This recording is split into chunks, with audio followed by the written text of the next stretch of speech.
जी देखिए, बहुत से लोग अभी मेरी स्टोरी जो पढ़ रहे हैं, वो काफ़ी प्रेरणा ले रहे हैं। वो सोच रहे हैं कि अचानक से ऐसा 360 डिग्री टर्न कैसे हुआ? लेकिन मेरे लिए एक बहुत ही सिंपल सी जर्नी रही है। वो ये है कि अपने पैशन को फ़ॉलो करो, जो आपका अल्टीमेट गोल है, उसको ध्यान में रखो and at the same time जो अपॉर्च्युनिटीज़ मिलें, उसे लेते रहो। तो जब मैं अपने कॉलेज में गई, जब मुझे मॉडलिंग ऑफ़र्स मिले, जब मुझे मिस इंडिया में पार्टिसिपेट करने का मौका मिला, तब मैंने किया। और जब मैं ग्रेजुएट हो गई, जब मैं इस सिविल सर्विसेज के लिए एलिजिबल हो गई, तो फिर मैंने अपने सिविल सर्विसेज करियर पे ध्यान दिया और पूरी लगन से अपनी मेहनत की।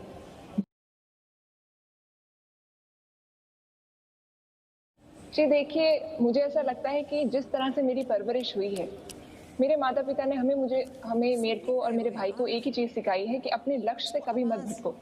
जो हमने तुम्हें वैल्यू संस्कार दिए हैं, उसे मेंटेन रखो।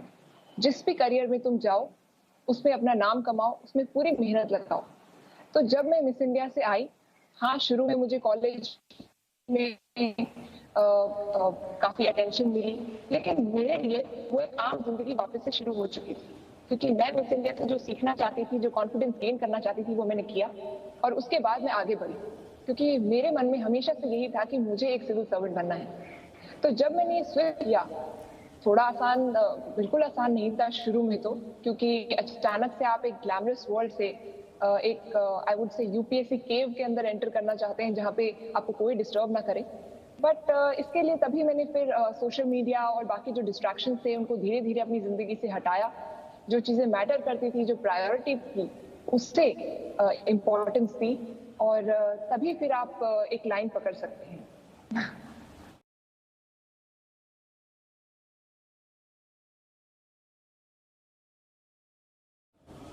जी, एक तो मैं आपके चैनल के माध्यम से ये सभी दर्शकों को बताना चाहूँगी कि अभी प्रेज़ेंटली मैं किसी भी सोशल मीडिया प्लेटफ़ॉर्म पर नहीं हूँ। बहुत से फ़ेक हैंडल्स मेरे नाम से शुरू हो रहे हैं, तो प्लीज़ आप इस चीज़ को ध्यान रखिए। रही बात जब आप सोशल मीडिया से हटते हैं, तो ये एक इंडिविजुअल चॉइस है। मैं सोशल मीडिया से हटी, वो मेरे सिविल सर्विसेज से ज़्यादा वो मेरे खुद के अपने ग्रोथ के लिए था। मुझे ऐसा लगा कि सोशल मीडिया मेरे ऊपर बहुत हावी होने लगा है। जब तक आप टेक्नोलॉजी को अपने काम के लिए इस्तेमाल करें, अपने फ़ायदे के लिए इस्तेमाल करें, तब तक वो आपको साथ देता है। लेकिन जब when you start becoming a slave to the same technology, जब आप सुबह उठते ही अपना फ़ोन चेक कर रहे हैं, तो कहीं न कहीं आपकी जो दिनचर्या है, आम ज़िंदगी है, वो इफ़ेक्ट होती है। आपकी रिलेशनशिप से लेकर आपके करियर तक सब कुछ इफ़ेक्ट होने लग जाता है। तो मुझे लगता है कि जितना इम्पोर्टेंट इंटरनेट, फ़ोन का इस्तेमाल है, उतना ही इम्पोर्टेंट ये भी है कि आप समझें कि कब उसे बंद करना है, कब आपको अपने जो लक्ष्य है, उस पे ध्यान देना है। तो मुझे लगता है कि अगर आप ये डिस्ट्रैक्शंस जो आजकल बहुत सारे हैं, उससे थोड़ा अपने आप को हटा सकें, इतने बड़े करियर गोल के लिए आपको थोड़े सैक्रिफाइसेस करने ही पड़ते हैं, सबको करने जी। पड़ते हैं। तो मुझे लगता है अगर सिविल सर्विसेज में अगर 93 रैंक लाने से अगर मुझे ये थोड़े बहुत सैक्रिफाइसेस करने पड़े, तो इसमें मुझे कोई रिग्रेट नहीं है।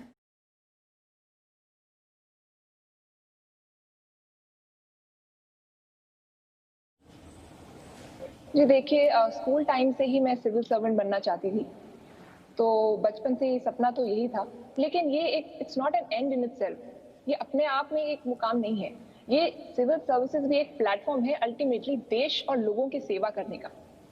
तो मुझे ऐसा लगता है कि अगर अगर मैं एक सिविल सर्वेंट बनूं, अगर मुझ में इतनी मेरे पास इतनी पावर है कि मैं डिसीजन पॉलिसी मेकिंग और डिसीजन मेकिंग में कंट्रीब्यूट कर सकती हूँ, लोगों के लिए कुछ कर सकती हूँ, तो वही मेरा अल्टीमेट सपना है कि हर लड़की को ये चॉइस मिले, हर लड़की आगे बढ़े। और एजुकेशन एंड वुमेन एम्पावरमेंट, ये एक ऐसे कॉजेज हैं जो मेरे दिल के बहुत ही करीब हैं। तो अगर मुझे मौका मिला, तो मैं इन पे सबसे पहले फोकस करना चाहूंगी।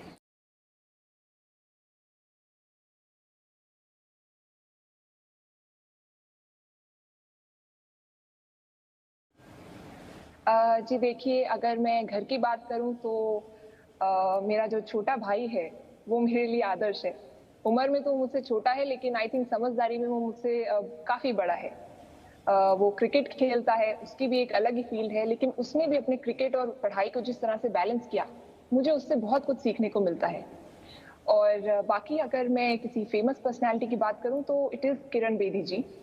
उन्होंने जो मुकाम हासिल किया है, मुझे लगता है कि हर सिविल सर्वेंट के लिए वो एक उन्होंने बार इतनी हाई सेट की है कि मेरा ये सपना है कि कभी मैं भी उस मुकाम पर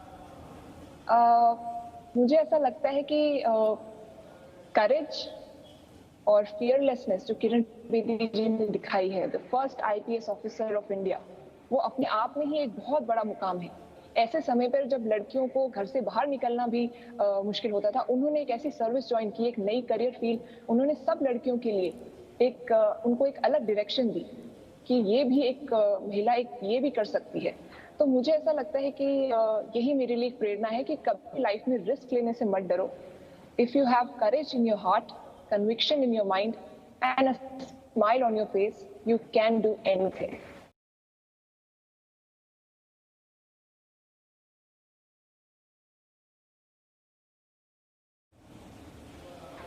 जी बिल्कुल, मुझे लगता है कि ब्यूरोक्रेसी में काफ़ी प्रेशर होता है पॉलिटिकली, और हर तरह के प्रेशर होता है। आजकल सोशल मीडिया भी बहुत एक्टिव है, मीडिया है, सब चीज़ों का प्रेशर होता है। किसी भी डेमोक्रेसी में ये बहुत आम चीज़ है। लेकिन मुझे ऐसा लगता है कि जो सिविल सर्वेंट्स को जो आजकल ट्रेनिंग दी जाती है, ये एक ऐसा इंस्टीट्यूशन है जिसमें आपको ऑब्जेक्टिविटी एंड न्यूट्रलिटी, ये दो प्रिंसिपल से बहुत ज़्यादा फोकस किया जाता है।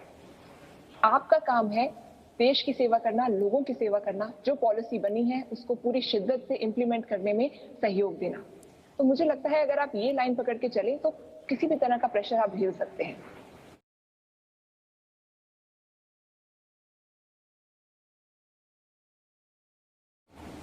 जी, अगर आपके पहले सवाल का मैं जवाब दूं तो मेरा सब्जेक्ट जो ऑप्शनल सब्जेक्ट था वो था इकोनॉमिक्स, बिकॉज मैंने एसआरसीसी से इकोनॉमिक्स ऑनर्स किया, तो मेरे लिए वो नेचुरल चॉइस थी।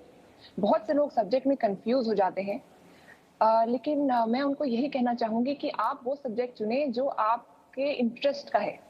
अगर आपका उसमें बैकग्राउंड है तो और भी अच्छा है, लेकिन आपका अगर किसी सब्जेक्ट में इंटरेस्ट नहीं है और आप सिर्फ ये सोच के कर रहे हैं कि आजकल ये सब्जेक्ट ट्रेंडिंग है या इसमें ज्यादा मार्क्स आते हैं, तो शायद आपको थोड़ी कठिनाई झेलनी पड़े, बिकॉज यूपीएससी एक बहुत ही लंबा एग्जाम है, आपको कम से कम 1-2 साल लगते हैं। और अगर आप कोई ऐसा सब्जेक्ट चुन लें जिसमें आपकी रुचि नहीं है, तो आप थोड़े दिन पढ़कर उसको आपका मन नहीं करेगा फिर। तो आप ऐसा सब्जेक्ट चुने जिसको पढ़ने में आपको मजा आता है। मुझे पूरा यकीन है कि यूपीएससी जो है हर सब्जेक्ट को उतनी ही इम्पोर्टेंस देता है। तो ये एक बहुत ही इंक्लूसिव एग्जाम है। इट डजंट मैटर आप कौन सा सब्जेक्ट चूज करें, एज लॉन्ग एज आप पूरे कॉन्सेंट्रेशन के साथ, पूरे फोकस के साथ एंड एक प्लान अप्रोच के साथ उसे पढ़ें।